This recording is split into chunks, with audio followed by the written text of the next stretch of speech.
제목에서 일단 먼저 우리가 좀 생각을 할 게 많아요. 중직자의 교회망대라는 얘기죠.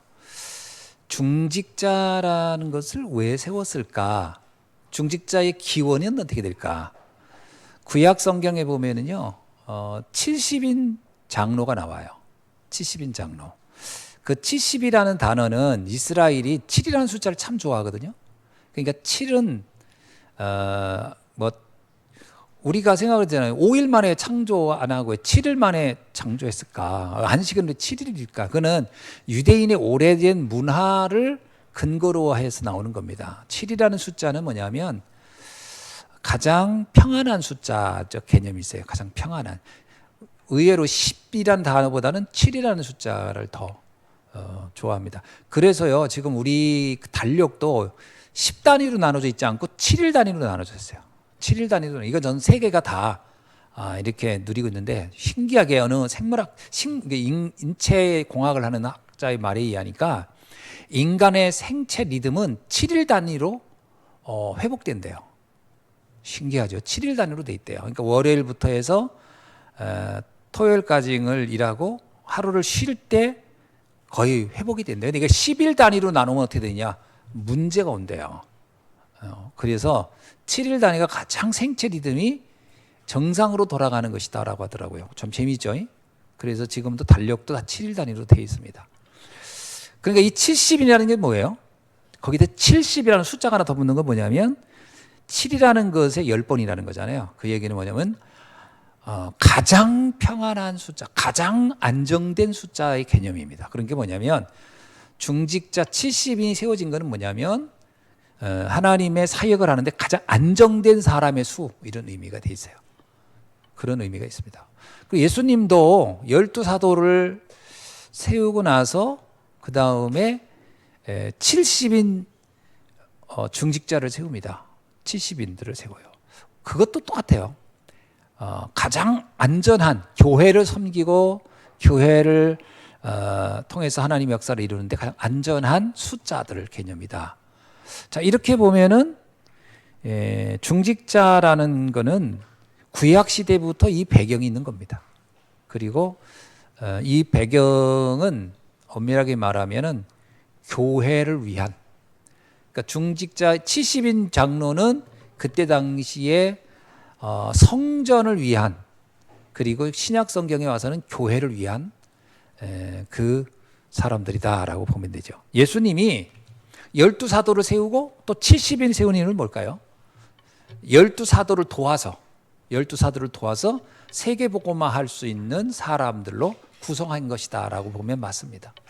자, 그렇다면 이 중직자는 언제 최고의 응답을 받느냐? 이게 중직자라는 그 단어가 갖는 의미가 있어요. 중직자는 언제 가장 큰 응답을 받냐면 교회의 망대를 바르게 세울 때, 교회의 망대를 바르게 세울 때 최고의 응답이 온다. 이렇게 보시면 되겠습니다. 저는 저희 아버님이 이제 장로님이었으니까 저는 중직자는 저희 아버님을 가장 가까이서 많이 볼 기회가 있죠.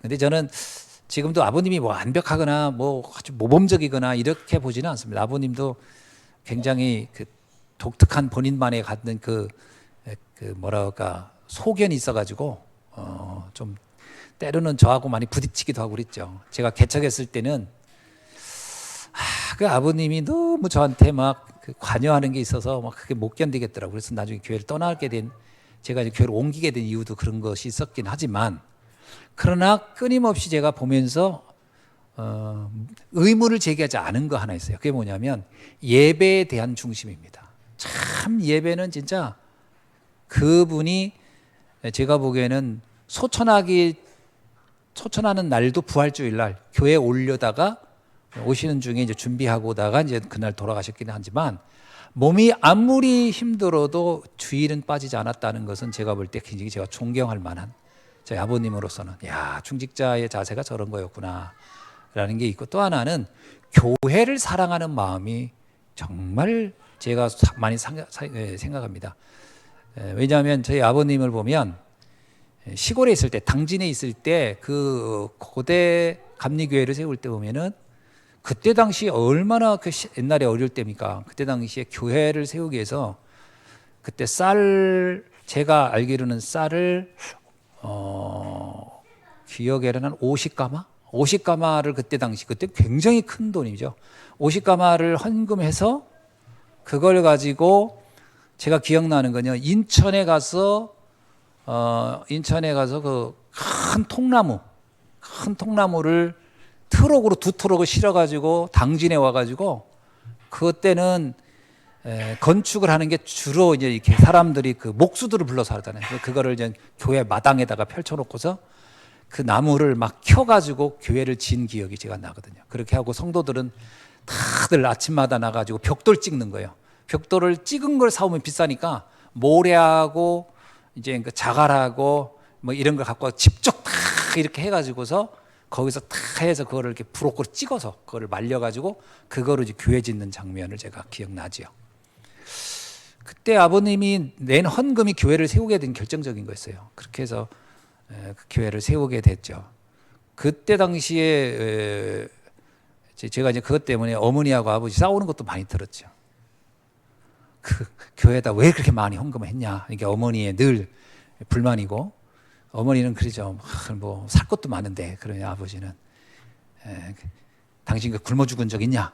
그러고서 막 그냥 그러면서 이제 교회 헌금하는 걸 제가 어릴 때 본 거예요. 그래서 야 참 그때는 이해가 안 됐지만 나이 먹어서는 그런 부분이 참 귀하다. 그리고 마지막 날 저희 이제 아버님이 갖던 재산 중에 제일 노른자 땅이 인천에 있었거든요. 인천에 그 도시 딱 뭡니까 그 개발 도시 영종 그 개발하는데 그 한가운데 있었는데 그 산 제가 알기로는 한 5,000평 되려나?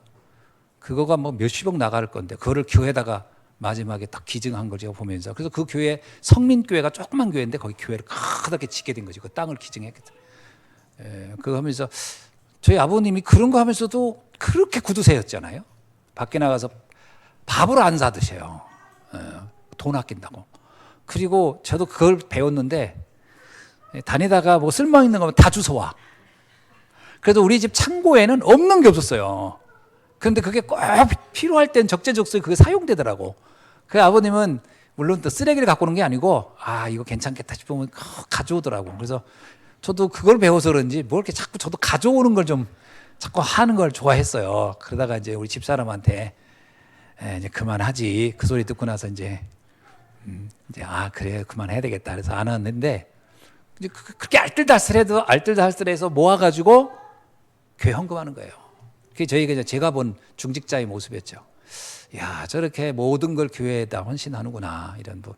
그래서 마지막 땅 기증할 때는 우리 형이나 누이들이 반대할 것 같으니까 저한테 살짝 의논했어요. 나 이렇게 하려고 하는데 어떠냐 그런데 이제 저 마음 저쪽에는 너네 교회한테 하는데 어떠냐 이 소리를 듣고 싶었는데 우리 교회 하겠다는 말을 안 하고 전에 섬겼던 교회네 해야 되게 하는데 너 어떻게 생각하냐. 제가 뭐라고요. 목사로서 하지 마세요. 그렇게 할 수는 없잖아요.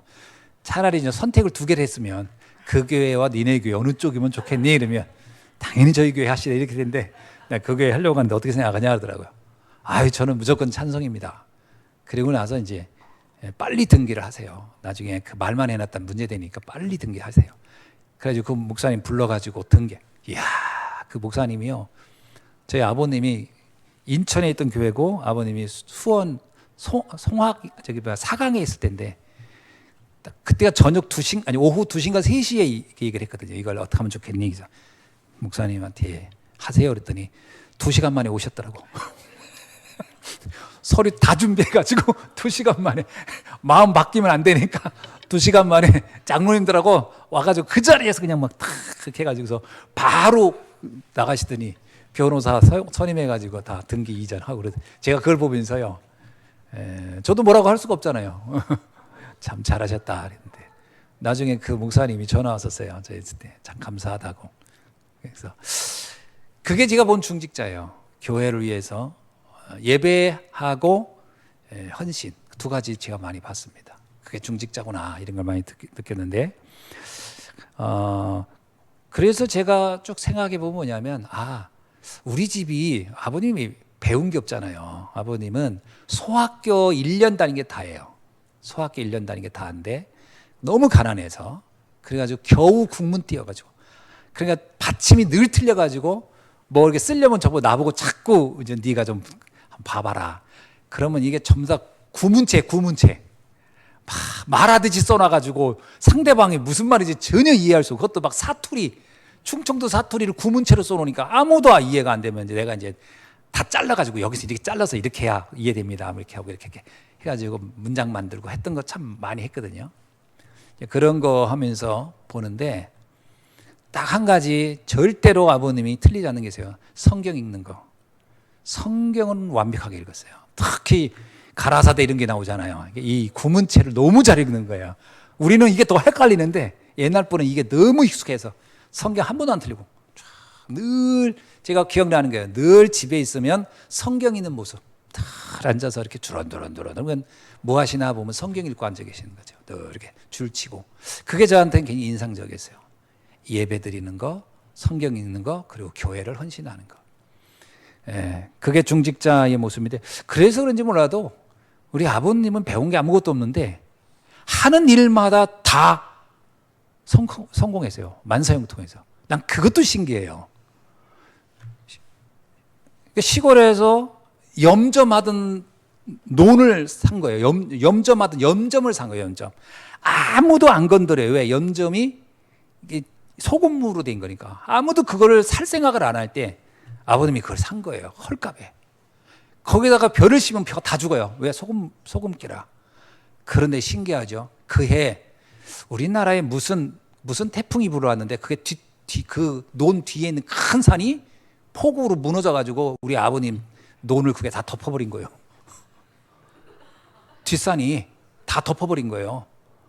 그래가지고 그 후에 씨 뿌렸더니 엄청 잘 되는 거예요. 그런 사건. 그래가지고 갑자기 그 염점이 옥토가 돼버리는 사건도 제가 뵀고요. 그리고 나서 얼마 있다가, 그런데 이제 문제는 뭐냐면 그렇게 물고가 안 되잖아요. 그렇게 무너지니까 물이 안 돼. 물을 댈 수가, 농사 지어야 되는데. 그러니 어느 날 충청도에서 뭐라고 하냐면 경지 정리하는 모델로 이 충청도 당진을 했다고, 고된면을. 그래가지고 와가지고 거기를 처음 더 수로를 내가지고 바둑판처럼 최초로 거기 논을 쫙 만들고요. 그 넓으니까 그때 몇천 평 됐어요. 몇만 평 됐죠. 그걸 다 할 수가 없는데 모델 지역이니까 농약을 제가 그때 처음 봤어요. 헬리콥터로 농약을 쫙 뿌려주고 그런 거요. 그러니까 뭐 사람도 하나 살 수 없는데도 정부가 다 농사를 져주듯이 이렇게. 제가 그거 보면서 야, 참 그때는 그냥 신기했죠. 왜냐하면 하루는 아버님이 나보고 자전거 타라고 했더니 우리 집 땅이 어딘지 아냐? 그래서 전 몰라요 했더니 계속 돌더니 내가 돈 이 땅이 다 우리 땅이다. 그때 내가 어릴 때 되게 놀랐어요. 이렇게 커요? 그랬더니 그래, 이게 다 우리 땅이다. 이렇게 하시더라고요. 그런 기억이 나요. 그러니까 하나님이 축복한 거죠. 그리고 나서 이제 인천으로 와서도 기억나는 게 아무것도 배운 게 없는 분인데 그 인천에 갔는데 그 우리가 있었던 그 지역에 아파트가 들어서더니 그 앞에 상가가 쭉 만들어져요. 근데 상가를 뭐 하냐면 제비뽑기를 한다는 거예요. 상가를 이렇게, 알아요? 내가 돈을 우리나라 말로 한 5만 원 내고 그 뽑을 자격을 주는 거야. 그걸 아버님은 전혀 몰랐는데 인천에 있는 그 친구가 야, 나 오늘 이거 뽑으러 가는데 너도 가자. 그래서 아버님이 데리고 간 거예요. 그래서 이걸 5만 원 내면 그 상가 하나를 뽑을 자격을 주고 10만 원 내면 2동을 뽑을 자격이 있고 20만 원은 4개를 뽑을 자격이 있는 거예요. 그분도 이제 20만 원, 아버님도 20만 원 따겠어요. 어떻게 될까요? 그 사람은 하나도 안 되고 아버님은 4개가 다 된 거예요. 그래서 상가 4동을, 큰 상가를 소유권으로 갖게 된 거예요. 돈도 하나도 없는 분이. 20만 원을 그것도 어디서 빌려가지고 했든지 어든지. 그랬는데 그 자리에서 바로 그 상가의 프리미엄이 붙어가지고 몇백만 원에 이제 몇천만 원이 더 붙어가지고 더 팔라고 하니까 그 4개 중에 하나를 팔아서 나머지 3동을 잔금을 다 치르는. 그걸 우리 아버님이 나한테 고백하는 거예요. 야, 나는 친구 따라가서 그냥 했는데 나는 다 되고 저 사람 너무 미안하더라는 거죠. 그러면서 이제 정착을 하게 되고 이제 그런 과정을 제가 보는 거예요. 뭐냐면 아버님이 이런 얘기 들으세요. 하나님께 헌금해서 손해본 건 한 번도 없다. 그 얘기 하실 때, 야, 신기하기 신기하다. 저 아무것도 모르는 무학자가 어떻게 저렇게 하는 일마다 형통할까? 그것도 제가 그때 당시에는 좀 기복적이긴 하지만 신기했던 거죠. 그러니까 모든 그 중심을 어디다 둘 거냐 하는 거죠. 그것이 우리에게 되게 중요한. 그래서 교회가 중직자에게는 1순위가 될 때 영적인 승리를 한다라는 겁니다. 두 번째는 중직자의 두 번째는 뭐냐면 예배입니다. 강단의 흐름을 어떻게 타느냐. 강단의 흐름은 나의 삶과 연결시킬 수 있어야 되는 거예요. 그게 굉장히 중요합니다. 예배를 드릴 때 오늘 강단에서 하나님은 나에게 이렇게 말씀하시네. 이렇게 적용해야 되거든요. 그게 중직자가 말씀을 듣는 최고의 방법입니다. 그죠? 근데 우리는 처음에 많이 듣다 보면 어떻게 되냐면 하나님이 그냥 저렇게 말씀하셨는가 보다. 그러니까 나는 삼자가 돼버리는 거예요. 나는 그 말씀을 가지고 내가 이렇게 해석하는 사람이 돼버리는 거죠. 그냥 이거 좋은 말씀이네 이렇게. 그거는 내가 그 주인이 아니에요. 그 말씀 속의 주인공은 내가 아니고 나는 그냥 관망자가 돼버리면 그 말씀은 나하고는 아무 상관없습니다. 말씀이 나에게 뭐라고 하는가. 그래야 우리 가슴에 부딪히기도 하고 때로는 은혜도 되고 감동도 되는 건지 나한테 상관이 없는 말씀은 아무 의미가 없어요. 그래서 나한테 강단이 내게 부딪혀야 되는 거예요. 그게 뭐냐면 말씀의 흐름을 볼 수 있다는 게 중요해요. 말씀도 흘러가는 게 있어요. 흐름은 뭐냐면 그 시대에 주시는 메시지입니다. 시대에 주는 메시지가 있어요. 그게 말씀의 흐름입니다. 그러니까 노아 때 주는 메시지가 있고 다윗 왕 때 주는 메시지가 있고 바울 때 주는 메시지가 있고 다 다르거든요. 포로 시대에 주는 메시지 있고 노예 시대 모세에게 주는 메시지가 있고 조금씩 다 달랍니다. 동일한 구원이지만 그 시대에 대한 메시지를 던져주는 거예요. 그러니까 모세 같은 경우는 내가 성막을 만들어야 되겠구나. 다윗은 성전을 져야 되겠구나. 그 다음에 다윗은 어때요? 곳곳에 지궤를 세워야 되겠구나. 이렇게 시대에 따라 메시지 적용하는 게 다르단 말이에요. 그럼 우리 시대는 뭘 말하는 거죠? 우리 시대는 교회를 세우는 거예요. 사실은. 근데 이 교회는 어떤 교회냐면 건물로서 교회 개념이 아닙니다. 이게 좀 달라요. 중세 시대는 교회를 어떻게 이해했냐면 건물로 이해한 거예요. 그래서 중세 시대는 성전이라고 하면 쉽게 말하면 예배당을 모든 목적을 거기다 뒀어요. 그러니까 지금도 스페인 가면 사그라다 파밀리아라는 그 어마어마하게 쓴 것, 뭐 몇백 년 짓는 이유가 뭐냐면 교회 개념을 건물로 이해했기 때문에 그렇습니다. 교회 개념이 아니에요. 여러분, 에클레시아라는 단어하고 처치라는 단어는 다른 겁니다. 처치는 건물, 빌딩적 개념이에요. 그게 처치예요. 근데 에클레시아는 뭐예요? 에클레시아는 그 건물 안에 있는 성도들의 모임에 대한 이야기예요. 그러면 교회라고 하는 것이 포괄적으로 보면은 그 건물적인 빌딩적인 것도 있지만 더 중요한 건 그 안에 있는 구성원들이에요. 구성원들이 교회를 핵심을 이루는 것이다라고 하는 거예요. 그럼 뭐예요? 그럼 곳곳에 교회를 세우라 이 말은 뭐예요? 곳곳에 그 구성원들의 모임을 만들라는 얘기예요. 이해되세요? 곳곳에 그 구성원들의 모임을 만들라는 거예요. 그럼 거기에는 누가 있어야 돼요? 구성원들을 이끌어가는 조장이 있어야 할 거 아니에요. 리더자가 있어야 할 거예요. 그게 중직자가 되라는 거예요. 그럼 이 사람들이 많이 있다 보면 모임 장소를 필요로 할 때 그때 거기서 처치가 만들어지는 것이지, 중요한 거는 건물은 해놨는데 안에 있는 사람이 없다. 그건 정말 애물단지가 되잖아요. 그러니까 교회를 만들라라고 할 때 가장 중요한 건 뭐예요? 내가 있는 곳에 모임을 만들라라는 거예요. 모임. 구원받은 성도들의 모임.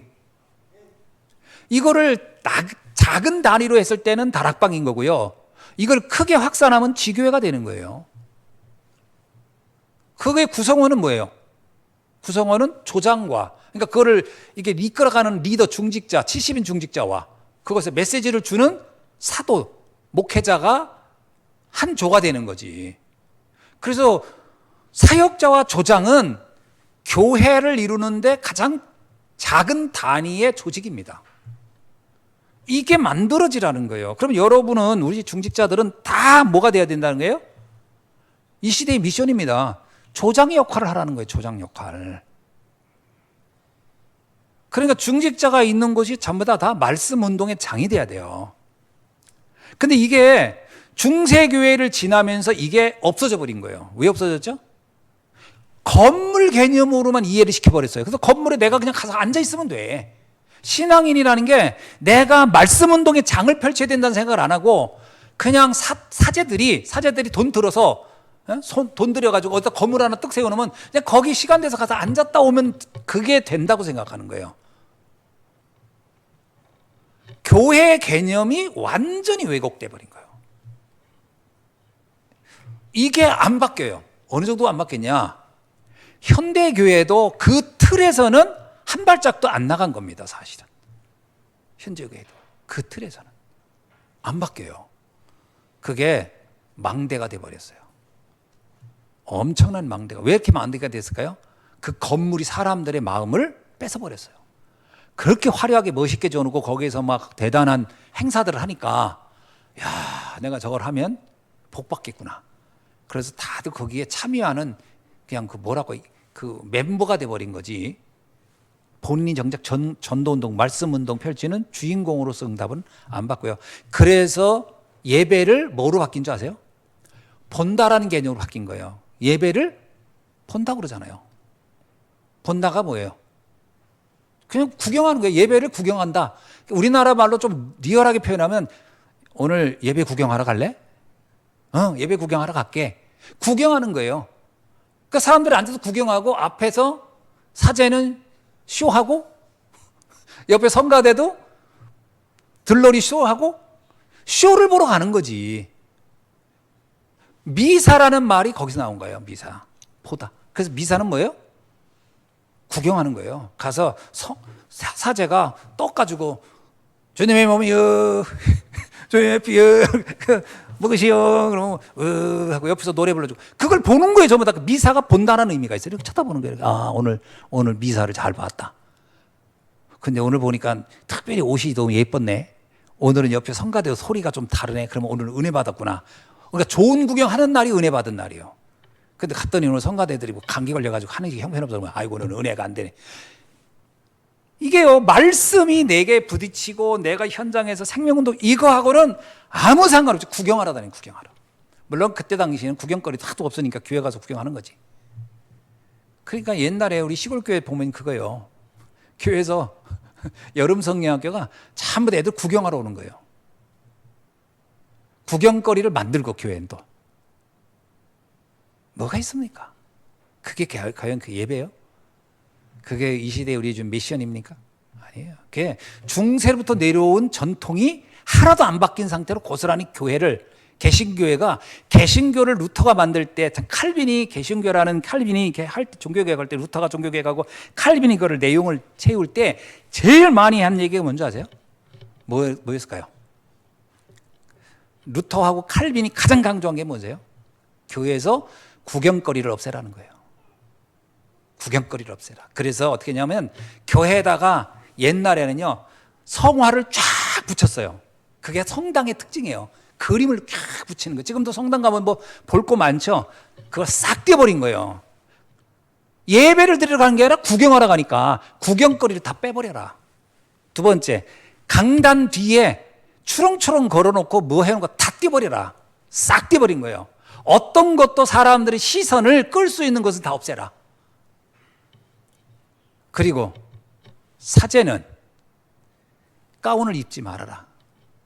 가운도 구경거리가 돼버리니까 아무것도 치장하지 말아라. 그래서 개신교는요, 아무것도 치장하지 않는 게 특징이었어요. 그래서 사실은요, 우리 목사님 중에 이렇게 가운 입는 거 좋아하잖아요. 여기 이렇게 막 박사학 이런 거.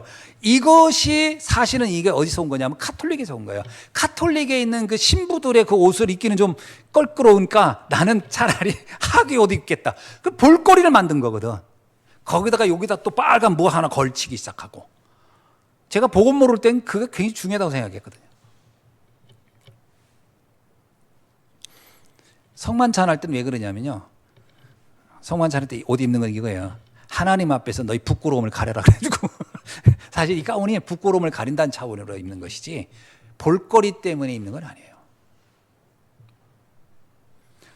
그러니까 이게 예배가 완전히 왜곡돼 버린 거예요. 구경거리로. 그러니까 우리 성도들이 그게 너무나 각인되고 망대가 되다 보니까 예배 개념이 안 바뀌어요. 얼마나 안 바뀌냐? 늘 구경하는 구경꾼으로서 나를 딱 그렇게 만들어 버렸어요. 성도들은 교회 와서 1시간 예배 드리고 하면 되게 만족감이 있어요. 오늘 구경 잘했다는 거지. 근데 차마 구경이란 말을 못 쓰니까 나 오늘 예배 잘 드렸다 그러는데 옛날에는 그래도 예배 본다고 했다가 요즘은 그나마 좀 많이 언어라도 그 신학자들이 하는 게 본다가 뭐냐? 그 무슨 우리의 미사냐? 드린다고 해라. 그래서 그나마 이걸 드린다고 바꾼 건데 단어만 바꾸는 뭐예요? 단어만. 의식은 여전히 보고 있는데 말씀의 흐름을 정확히 발견해야 돼요. 예배를 정말 제대로 드리는 겁니다. 그리고 기도의 흐름이죠. 그럼 기도의 흐름은 뭐예요? 뭘 기도할 거냐라는 거예요. 이제 기도 제목이 중요한 겁니다. 뭘 기도할 겁니까? 오늘날 사실은요, 성도들이 뭘 기도해야 할까에 대한 고민도 없어요. 고민해야 되거든요. 내가 뭘 기도. 예수님도 기도에 대한 얘기를 아주 리얼하게 얘기했잖아요. 중언부언하지 마. 남들이 보이려고 하지 마. 그러니까 전부 다 틀린 기도야. 뭘 먹고 마시고 그거 신경 쓰지 마. 그런 기도하면 안 돼. 하나님 아버지 앞에 네가 정말로 기도할 게 있어. 뜻이 하늘에서 이루는 것 같지 이 땅에서 이루어지게 해달라고 그걸 기도해야 돼. 하나님 나라가 이 땅에 임하게 하옵소서. 그리고 모든 사람들의 죄를 구원하고 그것을 내가 함부로 율법이나 어떤 기준으로 정죄하지 않게 해달라고 기도해야 돼. 그리고 일용할 양식으로 나는 충분하다고 기도해야 돼. 그 얘기거든요. 기도의 흐름을 잘 봐야 됩니다. 오늘날 우리는 무엇을 가지고 기도할 건가? 그래서 사실은 좀 기도에 대해서 고민을 해야 돼요, 성도들이. 아니, 학생이 학교 다니면서 오늘 공부하는 걸 어떻게 공부해야 되는가 하고 고민하듯이 성도들은 내가 정말 말씀을 어떻게 타고 있고 나는 기도를 어떻게 하고 이걸 고민해야 성도 아니에요? 그러니까 이게 보는 것은요 고민이 없습니다. 여러분 예를 들어 뮤지컬을 봤다고 하자. 뮤지컬을 보고 왔어. 노래들을 듣고 왔어요. 영화를 하나 봤어요. 특별히 내가 영화를 가지고 내가 감독이 되거나 영화 배우가 되겠다는 사람들은 영화 보면서 뭐 분석도 하고 하겠지만 일반인들은 어떻게 해요?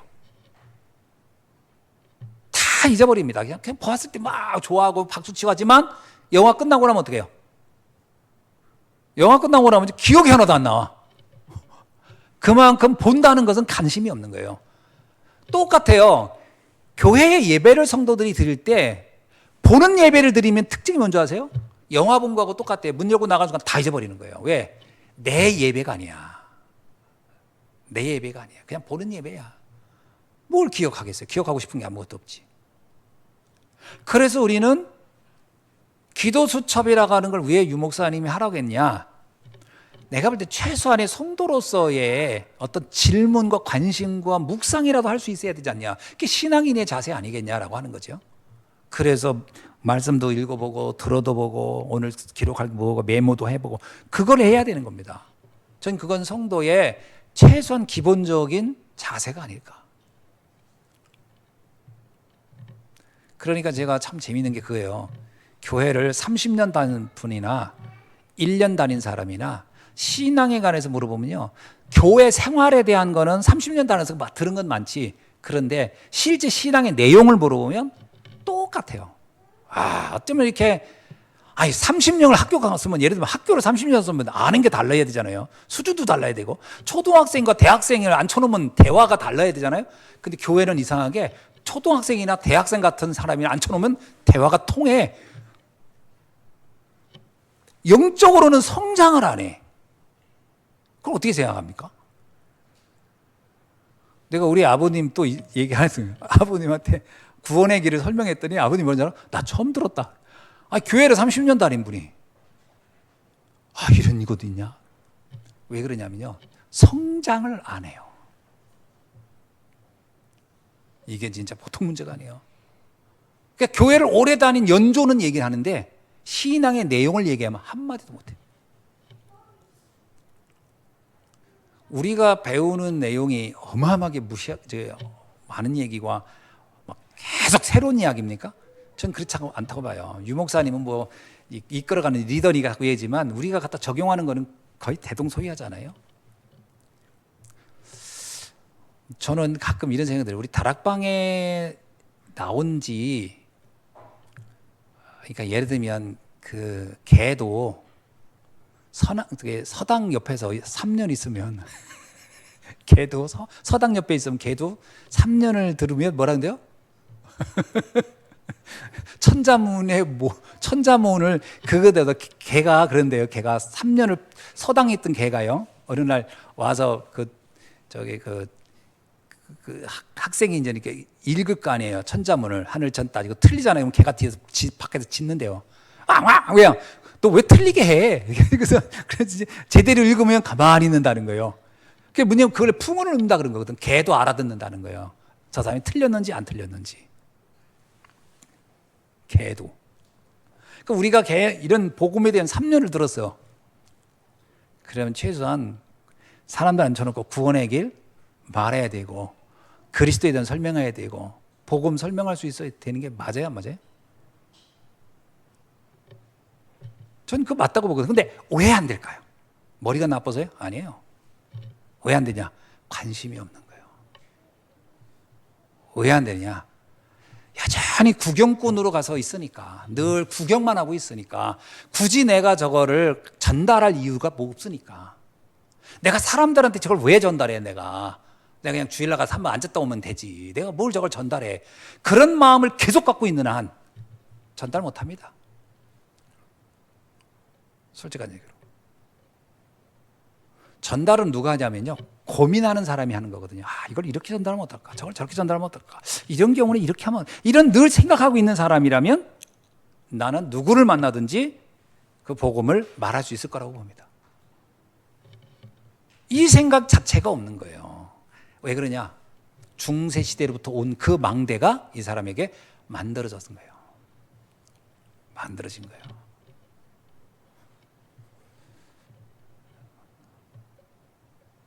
우리가 그 세상에서도 그래요. 제가 딱 보니까 절대로 교육이 안 되는 데가 하나 있어요.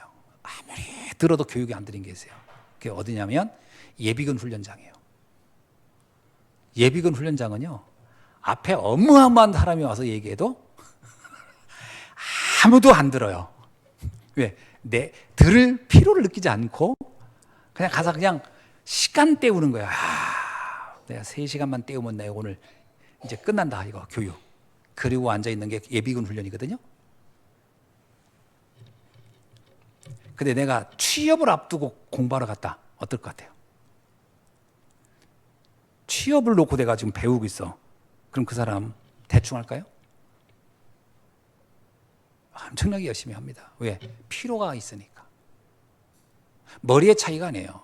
예비군 훈련 앉았을 때는 머리가 갑자기 천치가 됐다가 자격시험 할 때는 머리가 갑자기 천재가 돼, 이게 아니고 관심이 중요한 관심. 예배를 드릴 때 말씀에 관심이 있는가? 이게 사실은 굉장히 중요해요. 이게 말씀 흐름, 기도 흐름, 전도 흐름이 다 여기에서 관련된 겁니다. 여기서 관련된 거죠. 이게 한 단계 넘어가면 과연 이 영적인 것이 나의 삶에 어떤 영향이 있는가, 이겁니다. 요 영향 관련, 이 관련성을 이해 못하면은 관심이 없어집니다. 내가 진짜로 말씀을 정확히 이해하고 이 말씀을 묵상하고 이 말씀을 전달하는 것이 실제 내 인생에 얼만큼 유익한가, 요게 실제적으로 체험이 되어야 이 사람은 관심 가져요. 맞죠? 나한테 아무 도움이 안 된다. 누가 그걸 하겠어요? 저는 안 할 거라고 봅니다. 오늘 오전에도 그 얘기 했잖아요. 사단은 사람들의 모든 관심을 육신적인 것과 정신적인 것으로 딱 세팅해 놨어요. 그래서 육신적인 건 당장 눈에 보이는 거라 이렇게 하면 이게 생겨요. 이익분이 생기고 어떤 그 소득분이 생겨요. 정신적인 것도 그거 나름대로의 어떤 나에게 유한도 되고 나한테 어떤 도움이 돼요. 그래서 사람들은 그런 걸 얘기하면 굉장히 잘 귀담아 듣습니다. 그런데 영적인 이야기를 하면 안 듣습니다. 그게 나한테 도움이 된다고 보는 사람이 많지 않거든요. 실제로는 안 된다고 보는 겁니다. 근데 만약에 영적인 세계를 정확하게 이해했는데 거기서부터 시작되는 모든 축복들이 연결돼서 내 삶을 바꾼다는 것이 진짜 믿어진다면 그 사람은 말씀 듣는 거라든가 기도하는 게 완전히 달라질 겁니다. 왜 록펠러의 어머니는 록펠러에게 너는 무조건 예배에 집중하고 그리고 가장 중요한 기도 제목을 잘 잡아라고 했을까요?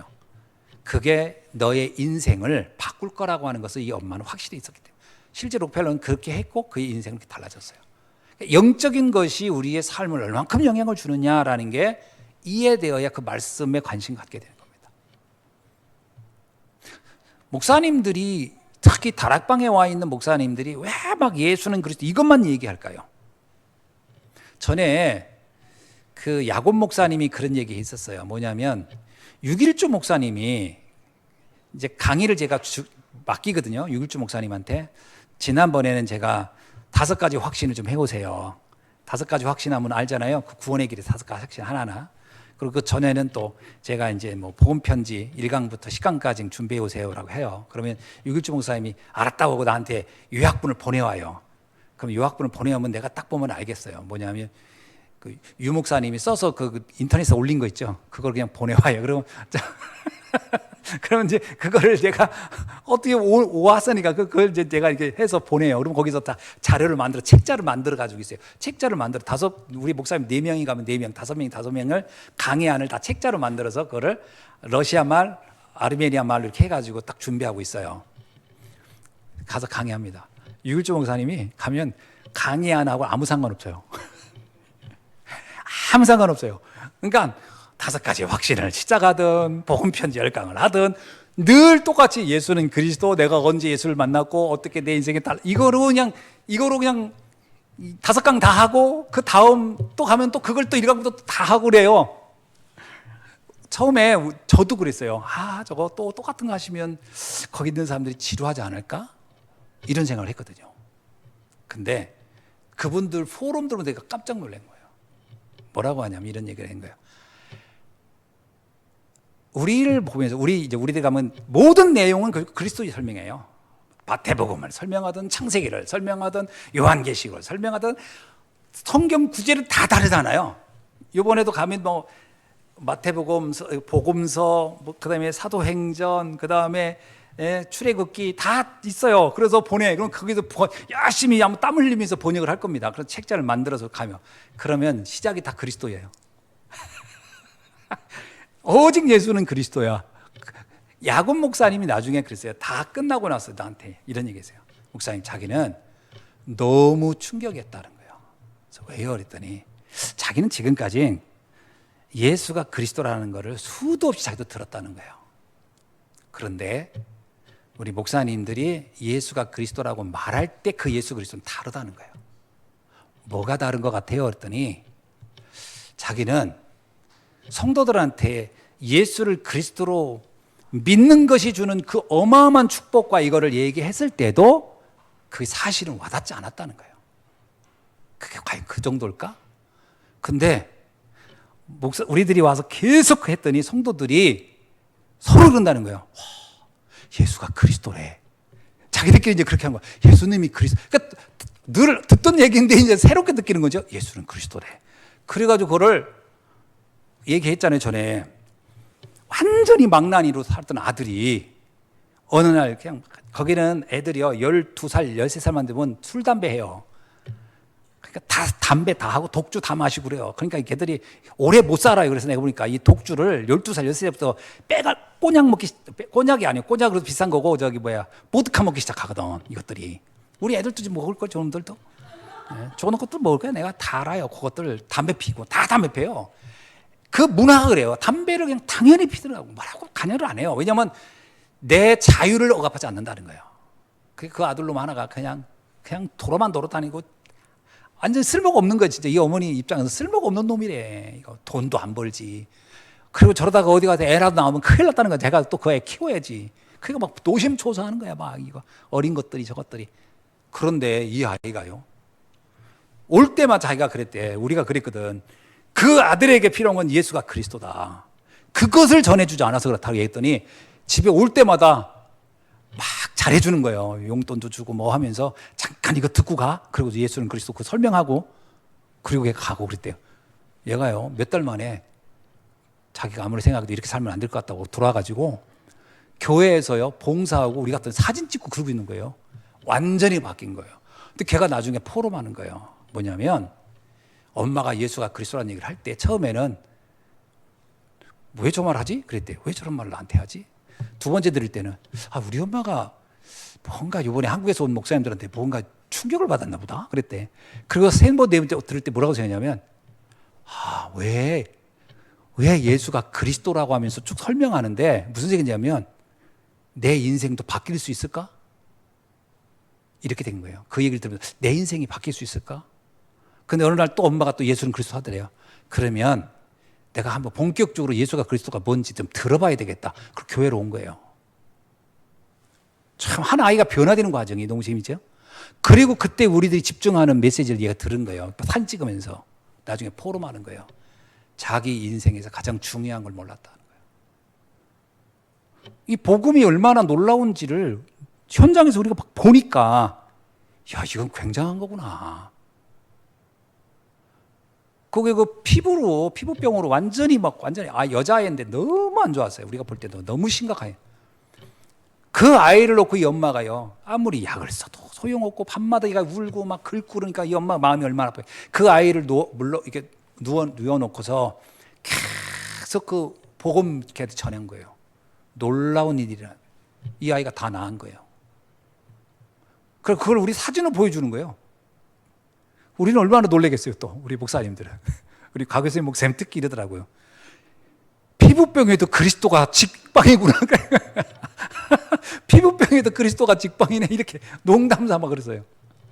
너무 재밌는 거잖아요. 우리는 그걸 보면서 왜 이 말씀을 드리냐면 그리스도가 나에게 어떤 의미가 있느냐고 알면 그게 정말 믿어지면요 어설피 듣지 않는다는 거예요. 저는 그 부모님들이 그 아이 놓고 했다는 얘기를 할 때 우리가 물었어요. 어떻게 했냐고. 물론 이제 서영성 교사님이 가서 구원의 길을 계속 알려주긴 해요. 이렇게 하라 이렇게 해서 다 나눠도 주고. 근데 신기한 거예요. 이 사람들은 그냥 그대로 가서 하는 거예요. 시킨 대로. 그게 듣는 나의 인생을 바꾸는 거예요. 그럼 왜 할까요, 그렇게? 하는 이유가 뭘까요? 왜 그렇게 할까요? 이렇게 했을 때 역사가 일어난다는 걸 본인이 믿기 때문에 하는 거예요. 안 하는 사람은 왜 안 하죠? 마음이 안 열려서 안 하는 게 아니에요. 안 믿어서 안 하는 게 아니에요. 안 믿어지는 거예요. 해봐야 뭐. 그러니까 백날 해봐야 이게 뭔 도움이 되겠어. 그러면 안 하는 거지. 저는 이게 교회 망대를 세우는 최고의 출발점이라고 봅니다. 이 확신이 없는데 무슨 망대를 어떻게 세우겠어요? 안 그러겠어요? 아니 사람들을 모아놓는데 왜 모아놓아야 돼요? 모아놓은 이유가 있을 거 아니에요. 모아놓아서 무슨 돈 거두려고 모읍니까? 무슨 괴모임 하려고 모입니까? 그러면 모여질 이유가 없고 모일 이유도 없는 거예요. 사람들도 안 오고. 이 말씀이 이들의 인생을 바꿀 거라는 확신이 있어야 사람을 모을 거 아니에요. 그래야 지교회가 되는 거죠. 그래야 지교회 시작이 되는 거잖아요. 그렇기 때문에 복음 전하는 교회, 복음 전하는 모임의 중요성이 깨달아지는 거예요. 야, 이게 굉장한 거구나. 그래야 우리가 셋들이니 무슨 금토일 시대니 또 2, 3, 7, 5천 정도의 복음 전에 이것도 그것이 믿어진 데서 나오는 결과적인 거지요. 이게 하나도 믿어지지 않는데 그런 얘기 백날 안 들게 뭔 소용이 있겠어요? 셋들 뭐 할 건데 이러면 생명운동이 일어나고 사람들을 치유할 수 있고 사람들을 바꿀 수 있다고 하기 때문에 변화시킬 수 운명을 바꿀 수 있는 비밀이 그 안에 있기 때문에 하는 거 아니겠어요? 그래서 중직자가 교회 망대를 세우는 시작은 뭐냐? 그리스도에 대한 확실한 언약으로부터 시작하는 겁니다. 그게 흔들리면 아무것도 안 되는 거예요. 정말 그리스도의 그 능력, 그리스도의 삼직의 역사, 불같은 바람 같은 역사가 일어날 것을 정말 믿을 때, 그러니까 초대교회 성도들이 왜 그들이 모여서 오로지 기도에 힘썼냐? 그들이 바보가 아니라 잘못하면 끌려갈 수도 있고 죽을 수도 있는데 왜 그들은 모여서 말씀에 그렇게 집중했고 기도했냐? 믿었던 거죠. 그들은 그걸 믿었던 거예요. 믿음의 역사를 봤던 거죠. 그 다음에 그러면 어떤 역사가 일어나느냐? 두 번째는 문이 열리는 겁니다. 저는 그게 두 번째는 우리의 영역은 아니에요. 한번 생각해 보세요. 제가 랩런트들한테 이 말할 때 제일 어렵더라고요. 우리 아이들한테도 그 말하기가 참 어려웠긴 했는데 애들이 알아듣는 건지 못 알아듣는 건지 그게 가는 건지 오는 건지 못 가는 건지 이해가 안 되는 것 같아요. 뭐냐면 정말 그리스도의 인생의 결론을 내면 너의 인생의 나머지는 하나님이 역사하실 것이다. 이거에 대한 확신이 과연 있을까? 이거를요 분리해서 다 들어요. 그거는 그냥 교회 일이고 내가 하는 일은 내가 하는 일이고 두 가지가 그러니까 유 목사님이 이 말이 절대 이해 안 될 거예요. 그 보호자의 능력을 가지고 그죠? 서밋의 능력을 가지고 공부하라. 그거 가지고 사업하라. 이 말이 죽었다 깨어나도 이해가 안 될 거라고 생각해요. 이걸 분리해 놔가지고. 그게 뭐냐면 이건 교회 일이고 이건 교회에서 하는 일이고 이건 교회에서 하는 말이야. 근데 이게 과연 내 삶하고 뭔 상관이지? 상관이 없다고 보는 거죠.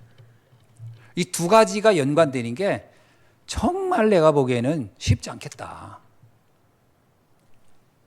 진짜 복음이 이해되어지면 나머지 인생은 되어질 거라고 보는 이것이 과연 깨달아질까? 그래서 영적 서밋부터 되라 한 말을 계속하는 거예요. 영적 서밋부터 되라. 기능 서밋, 문화 서밋은 그냥 따라올 거다라는 말에 그 말을 이해하기가 참 어렵겠구나. 그래서 문이 열린다는 말이 잘 생각해 보세요. 초대교회 성도들이 모여서 일심으로 기도했더니 어느 날 오순절 날이 이미 이르니까 불같은 바람 같은 역사가 일어나더니 생각지 않은 15나라 사람들이 찾아왔어요. 자, 이 두 가지 연관을 한번 보세요. 말씀 듣고 기도하는 사건하고 그 시대에 그들을 막 굉장히 소수고 핍박하는 때에 전 세계에서 유력한 사람들이 이곳으로 찾아온 거하고는 서로 연관이 없어 보이잖아요. 여기서 무슨 물건 판 것도 아니고 누가 가서 저기 삐끼 해가지고 데리고 온 것도 아니잖아요. 어떻게 왔을까? 두 개가 연관이 안 되지만 성경은 뭐냐면 이 두 가지는 영적으로 연관되어 있는 사건이었다라는 거예요. 복음에 집중하면 이런 만남과 문들이 자연스럽게 열렸다라고 하는 거거든요. 유 목사님이 자꾸 그 얘기를 하더라고요. 앞으로 더블하실 때는 그 나라 대통령을 데리고 올 수, 초청할 수 있도록 하라. 이번에 화요집회 때, 핵심 때 했죠? 내 속에 딱 생각나더라고요. 옛날에 캄보디아 선교할 때, 우리가 언감생심 대통령을 어떻게 만나요? 근데 가서 복음 전하다 보니까 교장을 만났어요. 근데 교장을 만났는데 이 교장이 별 두 개짜리 장군을 소개해 주더라고요. 그래서 그 장군을 만나서 갔어요. 너무 재밌죠, 연관이. 그래서 이 교장하고 군인하고 뭔 상관이 있겠어요? 근데 이 사람이 교장이 복음 듣더니 너무 은혜돼가지고 자기가 가장 좋아하는 군인을 하나 소개. 별 2개짜리예요. 그래서 2개짜리 만났더니 알고 보면 이 교장이 제자요. 이 군인이 이 학교 출신이 그 제자요. 그래가지고 만나서 가서 보니까 담임 선생이 그 교장 그 별 2개짜리 비서관이에요, 비서관. 그 비서관이요. 그래서 가서 말씀을 전했어요. 우리가 그 장군한테. 왜 교장 선생님이 소개했으니까. 그러니까 자기 스승님이 보냈다니까.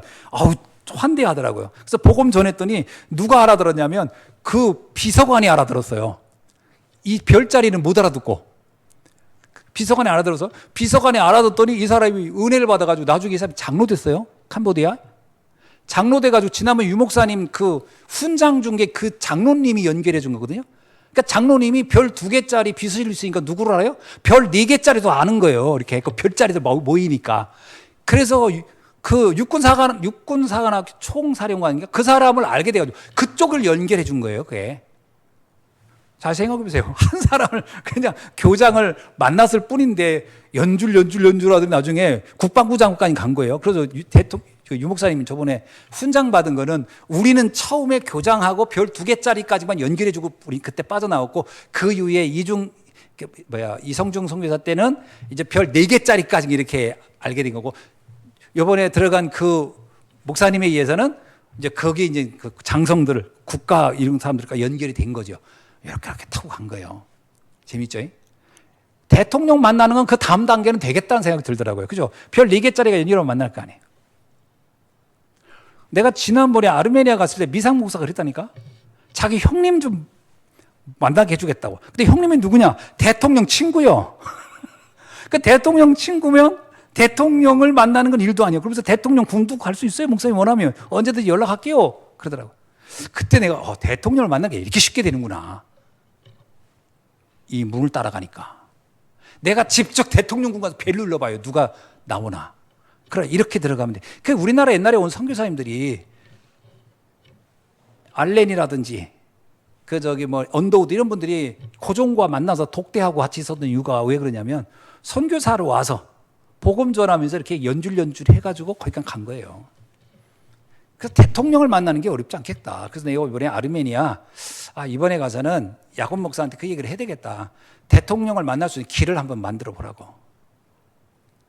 우리 대통령을 내년에는 초청해야 되는데 한번 좀 내가 좀 대통령과 한번 독대할 수 있는 길이 있으면 좀 알아보라고. 미상 목사가 며칠 전에도 나한테 왔어요. 사랑하는 형제요. 언제쯤 아르메니아에 오실 겁니까? 그래서 내가 좀 생각 중에 있다 그랬는데 10월 달에 가서 미삭을 한번 만나볼까 싶어요. 오랜만에 만나서 당신 형을 한번 만나고 싶다 이렇게 해서 타고 갈까. 문이 열린다. 어디요? 복음 안에 다 있다라는 거예요. 이게 정말 믿어져야 돼요. 복음 안에 모든 문이 다 열린다. 자, 거기에서 미래의 문도 열리고 삼천 제자의 문도 열릴 것이다. 오늘 우리들이 그러면 자 여러분 한번 질문해 봅시다. 우리가 뭐부터 회복해야 되죠? 복음에 대한 사실적인 능력과 그 힘을 믿는 것부터 시작하는 거예요. 그리고 현장에서 뭐 해야 된다? 말씀 운동을 열어야 돼요. 이게 초대교회를 회복하는 방식이에요. 말씀 운동을 열어야 돼요. 우리 장로님들이 있는 모든 현장, 권사님이 있는 모든 현장, 안수집사 있는 모든 현장에 말씀 운동이 열려야 된다니까? 한번 생각해 보세요. 누구를 부른다 2절에 내가 사람들 앉혀놓고 말씀을 전할 수 있어야 되는 거예요. 그게 어렵지 않을 거라 저는 보는데 그거부터 시작돼야 된다. 그러면 마지막 3번째입니다. 하나님께서는 경제의 문을 열어주실 것이다. 물질은 제가 볼 때는요. 물질은 제일 마지막에 오는 것 같아요. 왜냐? 물질이 가장 인간을 쉽게 유혹하기 때문에 다른 준비가 다 끝나야 마지막 하나님이 이렇게 물질이라는 응답을 이렇게 주지 않나. 물질을 먼저 줘버리면 어떨까요? 사람이 쉽게 흔들려요. 그리고 거기서 이렇게 됩니다. 이것이 좋사오니 초막셋을 짓고 여기서 그냥 이쯤에서 저는 졸업하겠습니다. 신앙이 거기에 멈출 수 있는 확률이 굉장히 높아요. 제가 보기에는. 갑자기 생각지 않는 돈 생겨보세요. 사람이 영적인데 관심을 못 갖습니다. 그 돈 관리하는데 시간 다 뺏기고 모든 에너지 다 뺏기고 집중을 거의 다 하고 다른 거 안 돼요. 그래서 하나님은 다른 모든 것이 다 어느 정도 영적으로 준비될 때 그 그릇이 준비될 때 거기에 물질이라는 것을 주신다고 보는 거죠. 그래서 빛의 경제는 어떤 면에서 빛의 경제를 받을 준비부터 하는 것이다. 이 그릇부터 준비하는 것이다. 저는 그렇게 생각이 됩니다. 자, 그래서 하나님은 우리에게 교회를 살리고, 그리고 후대를 살리고, 그리고 목회자를 살리는 거죠. 그래서 중직자의 3제자관 여러분 아시죠? 비밀결사대, 목회자의 보동식, 보호자, 동역자, 식주, 보동식이에요. 중직자는 목회자의 보동식이 돼요. 보호자, 동역자, 식주인데요. 그리고 또 하나가 뭐냐면 홀리 메이슨이에요. 교회를 살리는 일에 인도받아야 돼요. 저는 이게 두 번째 가장 중요한 거라고 봅니다. 그래서 교회 하면 어떤 거냐?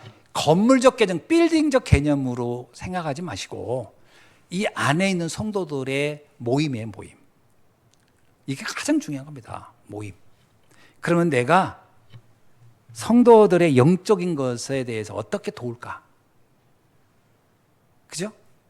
홀리 메이슨의 가장 중요한 그것부터 시작되는 거예요. 내 여기 있는 교회 공동체 성도들을 어떻게 영적으로 바르게 세워줄까? 그들이 있는 그곳에 필요하면 모임의 장소인 처치가 만들어지는 거죠.